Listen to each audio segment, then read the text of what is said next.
Hi, good afternoon. I'd like to welcome you to Poem Praise 2. And we are going to get right back into the Black Woman's Guide to Understanding the Black Man. We are now in Chapter 10. That's right, Chapter 10, which is Sexuality and Relationship. Now, before we get started, I certainly hope that peace and blessings have been upon you and your family this day, as far as it has gone into this day, all the way up until this point. Peace and blessings. Now, let's get take 45 started. And it goes like this. The social status of black men in American society is neither a new issue nor one that is fully settled. The black man's ideas, goals, worth, and sexual practices are subjects studied or presented with the least objectivity. These days they finish last in every socio-economic scale, from child abuse to life expectancy. The generally worsening quality of intimate life of black men has detrimentally affected the mental capacities.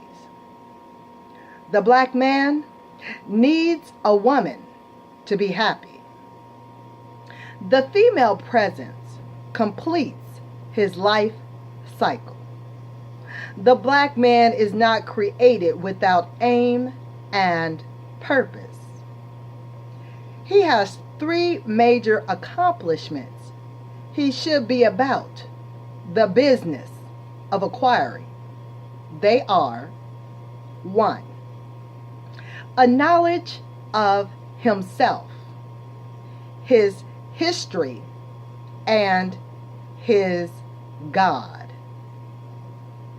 I know I said number 1. That was 3 in 1, huh? Did you hear that? Let's go to number 2. An ability to do something for himself. Employment. 3. To be a good son, brother, husband, and father. Now that one was 4 in 1. Want me to repeat it? I will.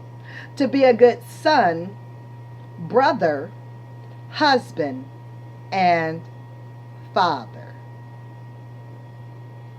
Today, most of them are very, very far from attaining these goals. Over the years, much has happened to influence his attitudes and behavior. All studies show that of the top 10 causes of death among African Americans, every affliction kills more black men than black women.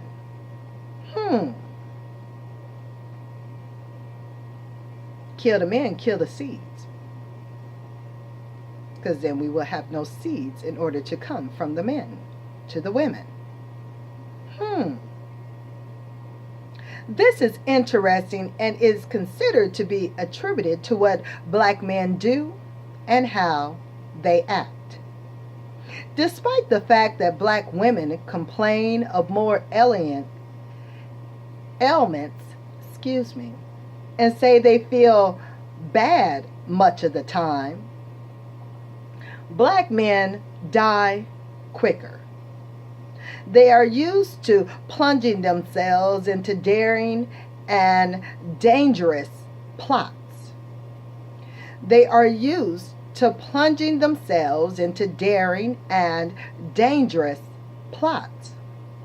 It hasn't mattered, as they live in a society where the death of black women is perceived as more horrifying and important than the death of a black man. Thus, Rarely are black men seen as innocent in any situation. He is generally thought of as the perpetrator due to his demeaned image as being unscrupulous, I'm going to spell it, unscrupulous, and exploitive, mostly of black women. This is not to say that all black men conduct themselves in a negative way with females, but they have grown quite used to blaming women for their overall conditions. It has become a habit for him to complain. The white man won't let me because I'm black. It has become simple with this kind of defective logic for him to blame his unacceptable behavior or uncontrollable urges brought on by racism. This call relieves him of any moral obligation to exercise self-discipline, restraint, or explanation for his actions. He has all sorts of charges leveled against him by black women. He's too slow. He's too fast. He's undependable. He lies too much. He is guilty of multiple sexual infidelities. He beats his women and his children unwarranted. He won't work. He blows all his money. He stays out too late. Forget things. Won't admit when he's wrong. And the charges go on and on.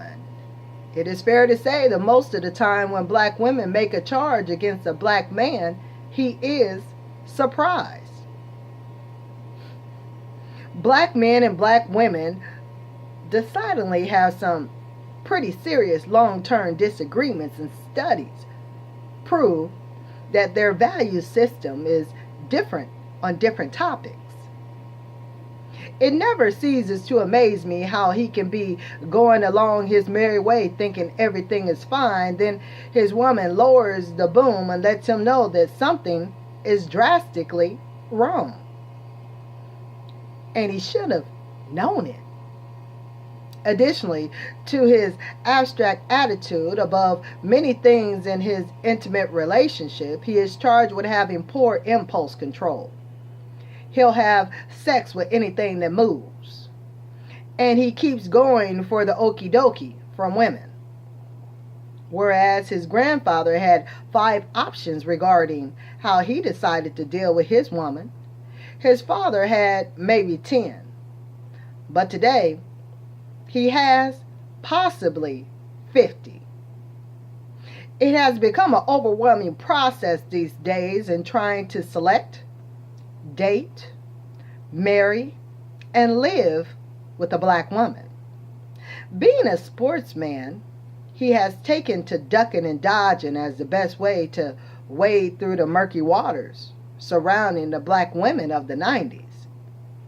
It's safe to say that he doesn't know quite what to do to be accepted or confident in his dealings with females. The pressure of this predicament leads him to deception and irresponsibility in his personal affairs. A lot of his confusion today resulted from his choices in the 60s.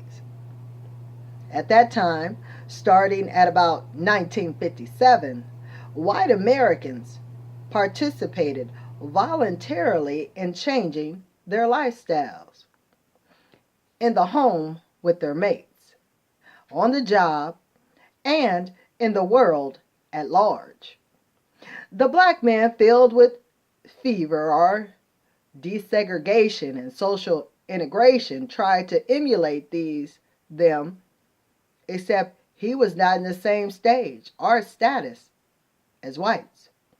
The 60s produced the ideal of self-fulfillment and individual choice. To the previously denied black man, this meant acquiring material goods, following his impulses, now unrestricted, and expanding his appetite on every level. The women's liberation movement of the 60s allowed both males and females to experience more freedom of choice in all aspects of their lives. The women's lib movement gave black women the right to deregulate the home, permitted promiscuity with white men, and gave them a more aggressive mouth and more freedom of motion. The black man made similar changes in his lifestyle, mostly as a predator. He was free to hunt down every and anything he wanted to satisfy his emotional need. These needs were undirected, unrestrained, and random. He thought he was free. He could now accept or reject the ideal of marrying a woman he got pregnant. He could enlist or object to going to war. He could pursue the white woman. He could frequent any restaurant, nightclub, department store, emergency room, or office he chose. He had never had it so good. This so-called period of sexual revolution also allowed him to openly flirt with any homosexual tendencies he had. Black women were plentiful, and still is today. That's not in the book. Politicians were rapping and the music was good. He was in and out of love at will with no one could stop him. His love life was definitely one of his existence that he could complete control of. The white man, he thought, could not go into the bedroom with him. And this was a place where he was the boss, completely in charge, and he perfected it. It was the one area he could excel in that was uninterrupted by outside entities. He went in and out of personal relationships with women at any speed he chose. He sired children and sometimes never looked back. He was in a time and place of discovery as the national options for morality expanded. Family and home systems broke down further and further, and by the time the balloon was completely deflated, so was his ego. All the tappings he counted on to support his freedom of choice disappeared. He found himself on a new path, one that was paved in hostility. His time was up. And he had not done what he was supposed to do as a son, a brother, a husband, or a father. As the American world turned to a hostile place filled with poor nutrition, inadequate health care, substandard living conditions, unemployment, and poor education, he felt trapped and confused. We're going to end this take right there. Felt trapped and confused. What to do with that feeling? Please stay tuned. The poem Praise 2, where I do take 46 is the next is coming up for you. But until I do, I certainly want peace and blessings to be upon you and your family this day. All right. I will talk with you later. So until then, later, y'all. Peace be upon you, and peace out.